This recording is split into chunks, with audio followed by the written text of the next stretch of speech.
DC Lahore Mohammad Ali की ज़ेर सदारत शहर में आटा बैग्स की सप्लाई के हवाले से अहम इजलास में additional deputy commissioner general district food controller और दीगर भी हमरा।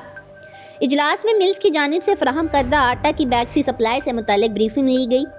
10 किलो आटा के बैग्स 3,43,140 रोज़ाना की बुनियाद पर पूरे शहर में दुकानों को सप्लाई किए जाते हैं।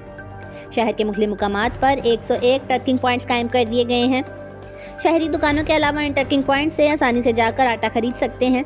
टर्किंग पॉइंट्स की लिस्ट ज़िला इंतज़ामिया लाहौर आज जारी कर देगी।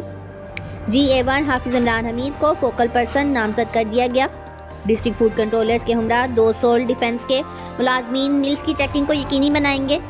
मिल्स की जानिब से फराहम करदा और फील्ड में आटा की सप्लाई को चेक किया जाए। DC लाहौर मोहम्मद अली।